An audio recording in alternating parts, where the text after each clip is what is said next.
Next question हम लोग discuss कर रहे हैं क्वेश्चन नंबर 4 एक्सरसाइज नंबर 2। हमारा क्वेश्चन है O and C are center of two circles whose radii are 13 cm and 3 cm respectively. If perpendicular bisector of OC meets on point A and B of the bigger circle, then find the length of AB. Okay ठीक है, diagram दिख रहा है आपको? ठीक है, ये दो सर्कल हमको दिए गए हैं। कितने सर्कल हैं? दो circle.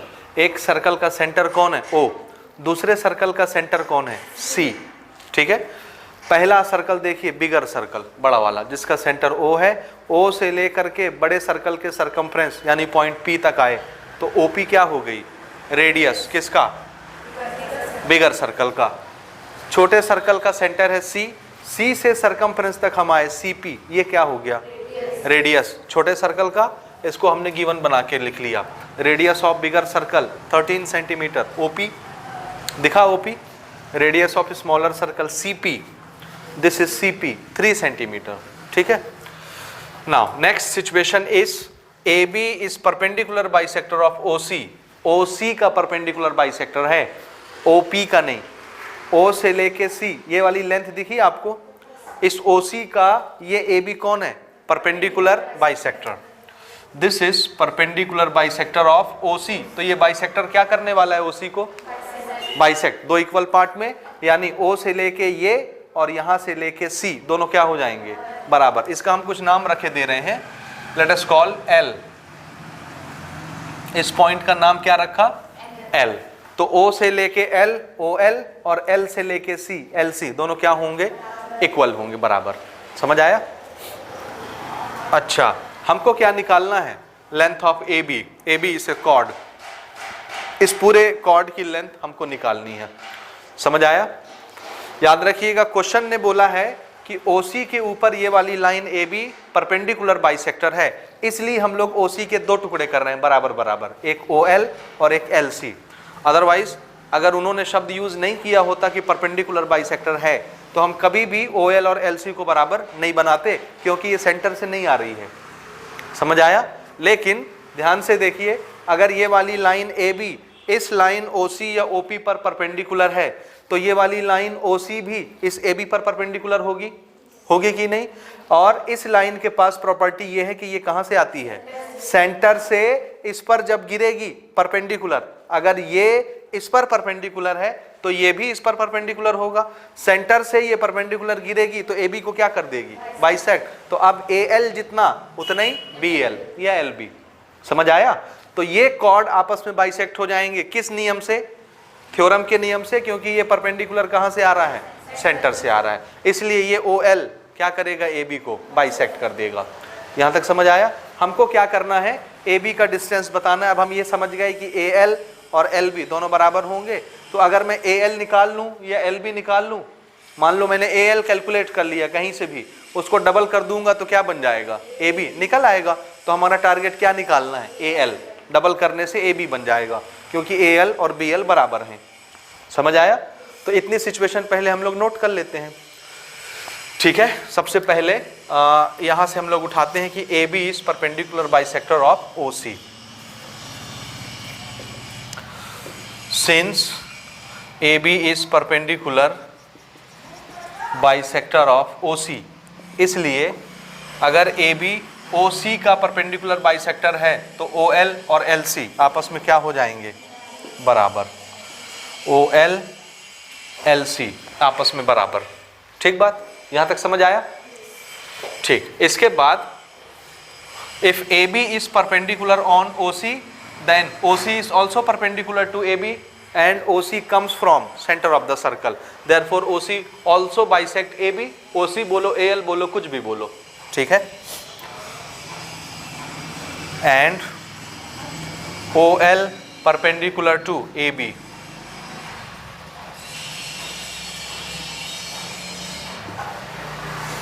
comes from center. Therefore OL bisect AB.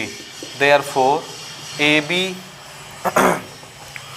therefore OL ने AB को बाइसेक्ट कर दिया, तो ए बी के दो टुकड़े हो गए, कौन से, ए एल और B L, L B B L कुछ भी, A L is equal to L B कितना, ए बी का हाफ हाफ। तो अगर हमको ए बी निकालना है तो ए एल निकाल लें या बी एल निकाल लें और उसको क्या करें डबल, तो ए बी आ जाएगा, A B upon 2 is equal to A L, तो A B is equal to 2 into A L. समझ रहे हैं ना, ठीक, ये हम लोग बाद में करेंगे। अच्छा, अब हमको क्या निकालना है, ध्यान से देखिए, हमको क्या निकालना है, टारगेट क्या है, ए एल, ए एल पता चल जाएगा, डबल करने से ए बी बन जाएगा, ये ए बी निकल आएगा, ये मुझे चाहिए और ये मुझे मालूम है, ओ से लेके ए, अगर इसको मैं ज्वाइन करता हूं कितना, 13 centimetre, Y, radius of the bigger circle, ठीक है ना,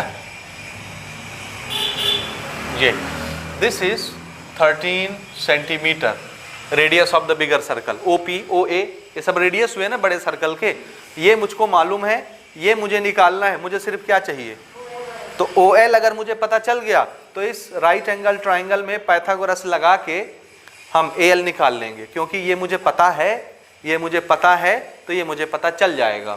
समझ आया, तो अब ये मालूम है, ये पता करना है, ओ एल अगर पता चल गया तो ये बन जाएगा बेस, ये बन जाएगा हाइपोटेनियस, ये रहेगा परपेंडिकुलर, हम निकाल लेंगे पाइथागोरस लगा के, ओ एल कितना होना चाहिए, बहुत सिंपल है, ये ओ एल कितना होगा, फिर से सुनिए, ओ से लेके पी, ओ पी 13 सेंटीमीटर बड़े सर्कल का रेडियस, सी से लेकर के पी, सी पी रेडियस है छोटे सर्कल का कितना, 3 सेंटीमीटर, ध्यान से समझना ना एक एक पॉइंट, फिर से ओ से लेके पी कितना 13, सी से लेके पी कितना 3, तो 13 में से ये 3 हटा दीजिए, तो ओ से लेके सी कितना बचा 10, and this is perpendicular bisector, तो ओ एल और एल सी बराबर है, ओ सी कितना है 10, तो ये दो बराबर बराबर टुकड़े हैं, तो ये दोनों टुकड़े कितने कितने के 5 5, तो ओ एल कितना आया 5 आ गया, आया समझ में, ओ एल ही तो चाहिए था हमको, दिस बिकम 5 सेंटीमीटर,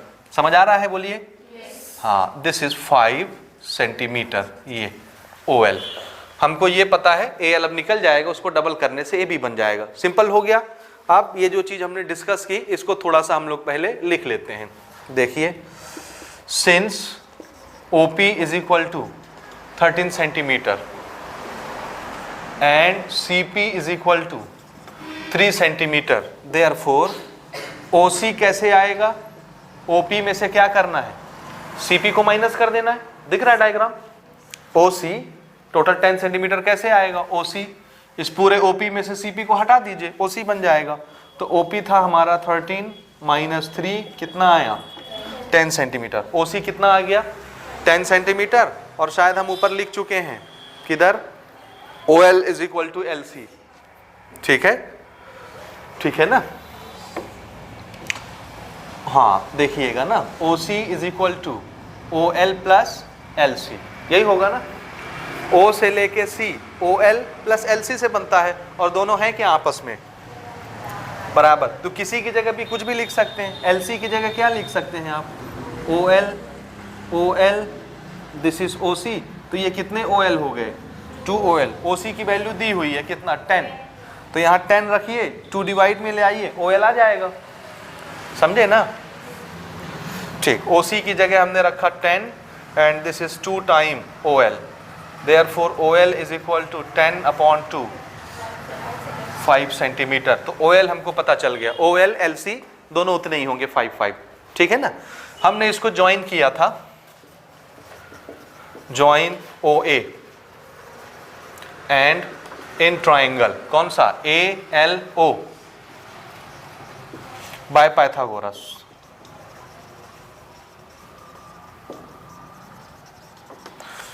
लगाइए Pythagoras theorem, OA square is equal to AL हमको निकालना है प्लस OL स्क्वायर, OA कितना है 13, दिस इज रेडियस, ठीक है ना, OA कहीं पर मेंशन किया हमने क्या, OA नहीं किया ना, OA यहाँ पर कर लेते हैं, हाँ okay, OA is radius, side में यहीं पे लिख देते हैं, OA is equal to OP is equal to 13 centimetre radii, ठीक है, OA, क्योंकि OP हमने यहाँ पर मेंशन किया है 13 है, तो OA भी बता दीजिए कि वही रेडियस होगा OP के बराबर 13 सेंटीमीटर। ठीक है। नाउ AL हमने कैलकुलेट करना है, तो AL को हम AL रखेंगे। OL हम पता कर चुके हैं कितना, 5। दिस बिकम 169, 25 इधर आके माइनस होगा 144। सो AL इज इक्वल टू 144 का स्क्वायर, 12 सेंटीमीटर। AL कितना मिल गया, AL 12 सेंटीमीटर, और यहाँ हमने ऑलरेडी मेंशन कर रखा है AL LB दोनों 12-12 सेंटीमीटर, तो AB कितना होगा, ये 2 से मल्टीप्लाई हो जाएगा। Therefore AB is equal to 2 time AL। This is length of AB 24 centimetre. आ रहा है समझ में कि नहीं आया? इसको आप बना लेंगे खुद से, बहुत सिंपल है, बिल्कुल घबराइएगा नहीं, आराम से धैर्य रख के सोचेंगे तो सब सिचुएशन आपको समझ में आ जाएगा। ठीक है, नोट करें इसको, और जहाँ कोई बात नहीं समझ में आई हो आप मुझसे कंसल्ट कर लें। ठीक है। क्वेश्चन इस एक्सरसाइज का हम लोग डिस्कस कर रहे हैं, क्वेश्चन नंबर 5। हमारा क्वेश्चन है 2 equal chords AB and CD in a circle with center at O meet at right angle on point E. If P and Q are midpoints of chord AB and CD, then prove that OPEQ is a square. ठीक है, question बहुत simple है, आसान शब्दों में। हमारे पास एक circle है विथ सेंटर O। ठीक है, एक कॉर्ड है ये AB, दूसरा कॉर्ड है ये CD, दोनों कॉर्ड की लंबाई बराबर है, इक्वल कॉर्ड्स हैं। AB और CD दोनों कॉर्ड कैसे हैं, इक्वल। समझ आया, पहली सिचुएशन। दूसरी चीज हमसे क्वेश्चन ये बोल रहा है AB कॉर्ड और CD कॉर्ड एक दूसरे को इंटरसेक्ट करते हैं E पॉइंट पर, दिस इज पॉइंट E, और इनके पॉइंट ऑफ इंटरसेक्शन में एंगल कितने का बनता है, 90 डिग्री। ठीक है, so this angle E is 90 degree. दोनों कॉर्ड एक दूसरे पर परपेंडिकुलर हैं, याद रखिएगा। ठीक है। Now again P and Q are the mid points of AB and CD। AB का मिड पॉइंट है P और CD का मिड पॉइंट है Q, मिड पॉइंट। और आप अच्छे से जानते हैं थ्योरम नंबर 2 से, पहला थ्योरम का कन्वर्स अगर आपको याद हो, सेंटर और मिड पॉइंट को मिलाने वाली लाइन कंपल्सरली कॉर्ड पर कैसी होती है, परपेंडिकुलर। याद है, एक तो आपने ये पढ़ा था पहले थ्योरम में कि सेंटर से कॉर्ड पर परपेंडिकुलर बनाइए, वो कॉर्ड को बाइसेक्ट कर देगी। समझ आया? आपको मिड पॉइंट देने का मतलब यह है कि हमने आपको बता दिया कि ये कॉर्ड क्या हो चुकी है, बाइसेक्ट। मिड पॉइंट मतलब दो बराबर बराबर टुकड़े के बीच का पॉइंट। समझ रहे हैं? If Q is the mid point of CD, then this CD is bisected already. समझ में आ रहा है? अगर ये मिड पॉइंट पता है आपको, इसका मतलब है ये बाइसेक्ट हो चुका है ऑटोमेटिकली पहले से ही। समझे ना? तो मिड पॉइंट और सेंटर को मिलाने वाली लाइन पक्का इस कॉर्ड पर कितना एंगल बनाएगी, 90। ये हमारा थ्योरम नंबर 2 था। सो दिस लाइन, ये दिस लाइन इज परपेंडिकुलर, और ये AB का मिड पॉइंट है और ये सेंटर, तो मिड पॉइंट और सेंटर को मिलाने वाली लाइन हमेशा कॉर्ड पर परपेंडिकुलर होती है। अब एक बात बताइए, ये OPEQ को देखिए, क्वेश्चन ने खुद ही बोला कि ये एंगल 90 डिग्री है। हमने थ्योरम लगाया सेकंड थ्योरम कन्वर्स पहले थ्योरम का, और हमको पता है कि मिड पॉइंट और सेंटर को मिलाने वाली लाइन कॉर्ड पर 90 बनाती है, कॉर्ड पर 90 बनाती है। तो इस क्वाड्रिलेटरल के अंदर, why I am using the word quadrilateral, there is a 4 side and all sides are closed. ठीक है, from all side this figure are closed. So this is 90, this is 90, this is 90, and in a quadrilateral the sum of interior angle is 360. This is 90, 90, 90, then how about it, 90, automatically बचा हुआ कितने का होगा, 90 degree का होगा। तो 90, 90, 90, 90, एक criteria तो मिल गया। स्क्वायर के सभी एंगल कितने कितने के होते हैं, 90 के होते हैं। हमको इसको स्क्वायर प्रूव करना है ना, OPEQ को क्या बनाना है, स्क्वायर।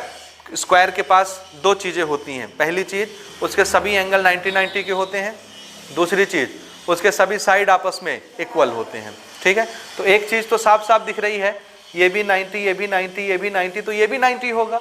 चारों एंगल 90-90 के बन गए, पहला क्राइटेरिया पूरा हो गया। दूसरा क्राइटेरिया कैसे पूरा होगा, देखिए, this is chord AB, this is chord CD, both chords are equal in length, therefore distance from the centre are also equal. आपने पढ़ा है कौन से थ्योरम से? सिक्स थ्योरम, याद आया? थ्योरम नंबर 6, अगर दो कॉर्ड बराबर हो तो सेंटर से उनका डिस्टेंस भी क्या होगा, बराबर। तो ये वाला OP और ये वाला OQ बराबर लेंथ के हो गए कि नहीं? हो गए ना। फिर से सेंटर से कॉर्ड पर गिरने वाला परपेंडिकुलर इस कॉर्ड को क्या कर देता है, बाइसेक्ट। तो AP जितना बड़ा PB उतना ही बड़ा। इसी तरह से CD भी बाइसेक्ट हो गया है, तो CQ जितना बड़ा DQ उतना ही बड़ा। अब ये वाला पोर्शन और ये वाला पोर्शन दोनों बराबर है कि नहीं? दोनों बराबर है ना, और दोनों एक दूसरे को काट के 90 डिग्री बनाते हैं। इसका मतलब है यहां से लेके यहां तक का पोर्शन और यहां से लेके यहां तक का पोर्शन फिर से बाइसेक्ट हो गया है। क्या हो गया है? फिर से बाइसेक्ट हो गया है। और बाइसेक्ट होगा तो ये टुकड़ा और ये टुकड़ा बराबर, ये टुकड़ा और ये टुकड़ा बराबर। जब ये इतना टुकड़ा इस टुकड़े के बराबर था तो इसका आधा इसके आधे के बराबर होगा कि नहीं? तो P QE के बराबर हो गया। समझ आ रहा है? तो ये P इसके बराबर हो गया और ये चारों आपस में बराबर हो गए। सभी बराबर है, बराबर होंगे ना, इसलिए OPEQ क्या बन जाएगा, स्क्वायर बन जाएगा। आया समझ में? समझ आया? लिख लें। ठीक, कहां से स्टार्ट करें, बोलिए।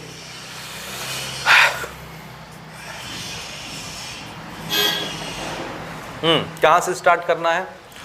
पहली चीज ना, देखिए, since angle AEC is 90 degree, ये तो गिवन कंडीशन हो गई पहली। दूसरा, OP is perpendicular to AB होगा, ठीक है ना। OP is perpendicular to AB and OQ is perpendicular to CD। दोनों परपेंडिकुलर होंगे और बाइसेक्टर भी होंगे। अगर ये परपेंडिकुलर हैं तो ये वाला एंगल कितने का हो गया, 90। ये वाला एंगल कितने का हो गया, 90। Therefore angle OPE and angle OQE दोनों कितने के, 90 डिग्री। रीजन हम ऊपर लिख चुके हैं क्योंकि परपेंडिकुलर है। समझे यहाँ तक? ठीक है। अगली चीज, तो इसमें देखिए कितने एंगल 90 के हो गए, 3 एंगल ना। एक एंगल ये, दूसरा एंगल ये, तीसरा एंगल ये। 3 एंगल अगर 90 के हो गए तो चौथा अपने आप कितने का हो जाएगा, 90 का, क्योंकि क्वाड्रिलेटरल के अंदर चारों एंगलों का सम 360 होता है। ये 3 मिला के कितने हो रहे हैं, 270। तो अगला भी कितने का होना चाहिए, 90 का, तभी तो 360 होगा। ठीक बात। देयरफॉर नेक्स्ट रिमेनिंग एंगल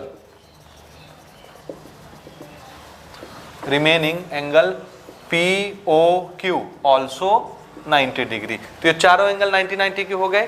पहली शर्त पूरी हो गई स्क्वायर के लिए, ठीक है। अगली शर्त देखिए, सिंस AB और CD दोनों कॉर्ड आपस में बराबर लेंथ के हैं तो इनका डिस्टेंस यानी OP और OQ भी क्या हो जाएंगे, बराबर हो जाएंगे। Reason, equal chords are equidistance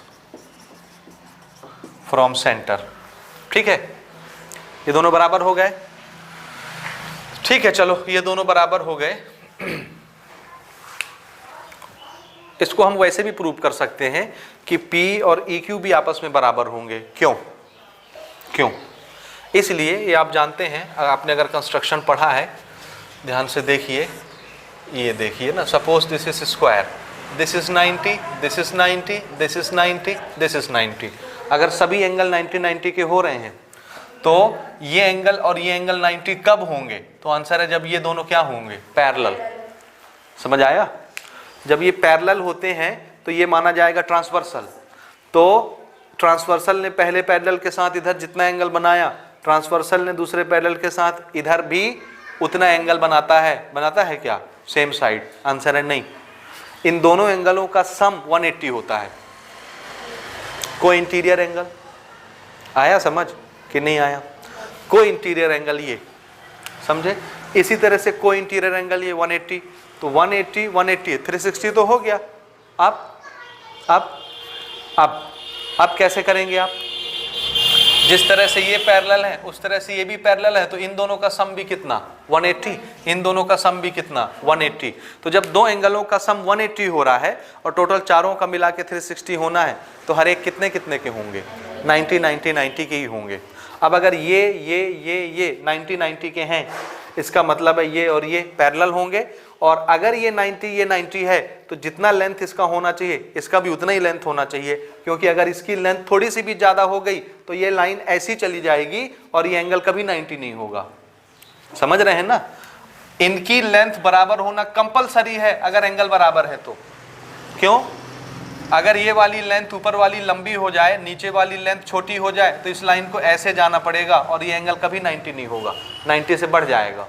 समझ रहे हैं, ये एंगल कभी 90 नहीं होगा, 90 से कम हो जाएगा। ये बढ़ जाएगा 90 से, ये कम हो जाएगा 90 से। इसी तरह से यहां पर भी देखिए, ये समझ में आया बात कि नहीं आया।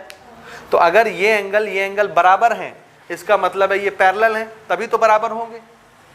पैरेलल लाइन के बीच में जो ट्रांसवर्सल होती है वो बराबर बराबर एंगल बनाती है, समझ आया।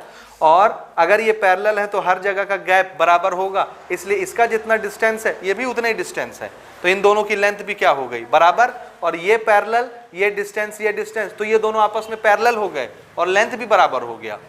ये बात समझ में आई कि नहीं आई। तो अगर एंगल बराबर हैं तो कंपलसरी मान के चलिए कि ये इसके बराबर, ये इसके बराबर, सभी साइड भी आपस में क्या होंगे, एक क्वाड्रिलेटरल के अगर सभी एंगल बराबर हो जाते हैं तो पक्का मान के चलिए कि उनके लेंथ भी क्या हो जाएंगे, बराबर बराबर हो जाएंगे।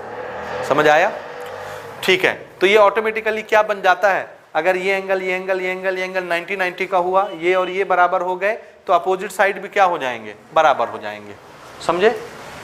तो ठीक है, OP is equal to OQ हमने लिख दिया, और बाकी एडजेसेंट साइड्स भी बराबर ही होंगे। तो अब क्या लिखना है हमको इसके बाद, AB is equal to CD, OP is equal to OQ। एक शर्त ये मिल गई, आप चाहें तो इधर से भी इसको लिख सकते हैं, दिस इज हाफ, तो P और EQ भी आपस में बराबर हो जाएंगे।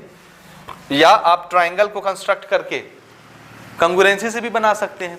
समझ रहे हैं मेरी बात, बीच में आप एक यहाँ पर ट्राइंगल बना के दोनों ट्राइंगल को कन्ग्रेंट करके भी इसको प्रूव कर सकते हैं।